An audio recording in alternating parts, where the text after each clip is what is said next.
Hai hai hai, welcome back to HMP Golden Age ONS Podcast.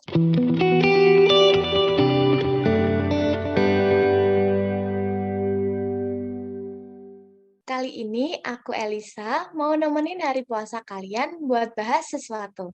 Nah, tentunya aku nggak sendirian, aku ditemenin sama temenku. Hai, kenalin, aku Dita. Nah, di episode kali ini kita berdua mau bahas mengenai Hari Bumi Sedunia. Nah, teman-teman atau Elisa, ada yang tahu nggak sih Hari Bumi Sedunia itu apa? Yang aku tahu sih cuman Earth Day internasionalnya aja, yang lain belum tahu. Oke, kalau gitu kita bahas bareng-bareng ya teman-teman. Jadi, Hari Bumi Sedunia adalah hari yang diperingati setiap tanggal 22 April atau yang bertepatan pada hari ini nih, tanggal 22 April. Untuk memperingati Hari Bumi, biasanya orang-orang di dunia melakukan kegiatan gotong royong buat merawat bumi, kayak membersihkan sampah, mengurangi penggunaan kendaraan bermotor, hingga menanam pohon.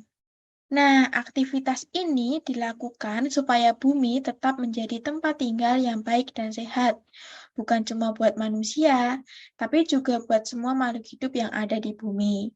Ya kayak tumbuhan, hewan, seperti itu. Nah, selanjutnya ada sejarah mengenai Hari Bumi yang akan dijelasin sama Mbak Elisa nih. Kita simak bareng-bareng yuk teman-teman. Nah, tadi udah dijelasin sama Dita apa sih Hari Bumi itu.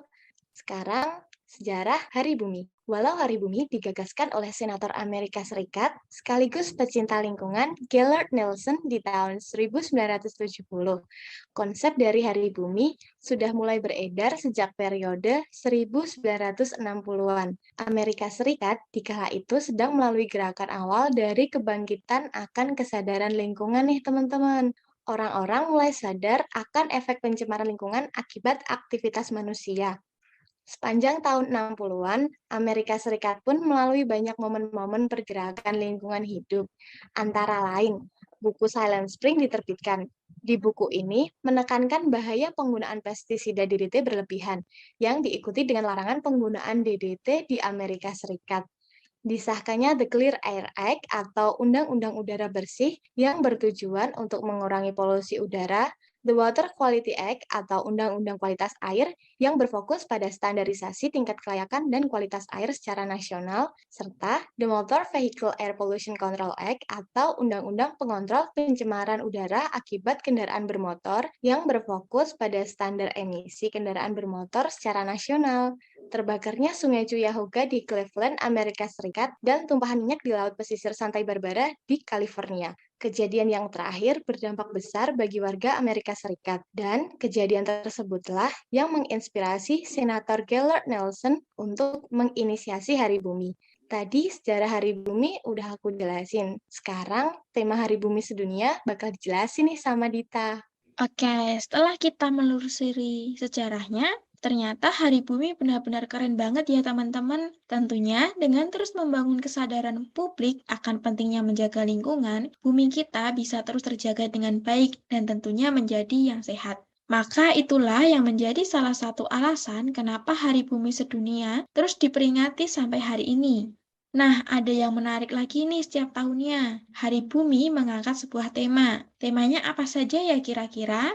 Nah, tema untuk Hari Bumi setiap tahunnya selalu berbeda-beda.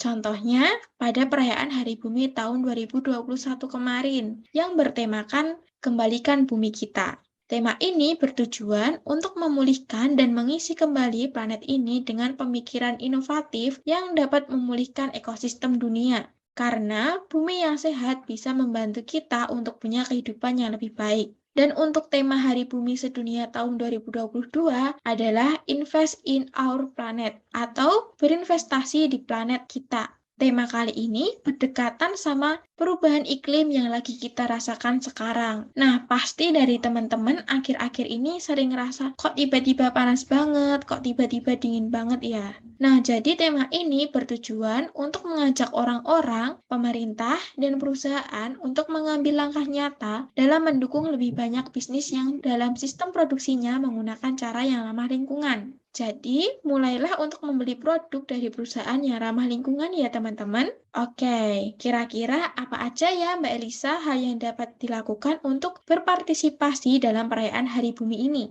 Nah, hal yang dapat dilakukan untuk berpartisipasi dalam perayaan Hari Bumi, yaitu bisa dengan mengubah kebiasaan-kebiasaan yang tidak ramah lingkungan. Contohnya nih ya, Dit dan teman-teman semua, memungut sampah di jalan dan membuangnya di tempat yang benar, mengurangi makanan yang tidak ramah lingkungan seperti nasi, sapi, dan domba. Mengikuti kegiatan webinar tentang gerakan lingkungan hidup dan berbagi ilmu ke orang-orang sekitar. Dapat juga memberikan donasi kepada organisasi di Indonesia maupun di kancah internasional. Yang penting, menghemat penggunaan air. Teman-teman jangan lupa hemat air ya.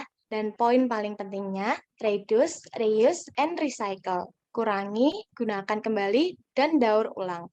Teman-teman, jangan lupa untuk bawa kantong belanjaan sendiri pas belanja ya. Selain untuk mengurangi polusi, Dan tentunya membuat bumi kita menjadi lebih sehat. nggak terasa kita udah nemenin kalian lama banget ya.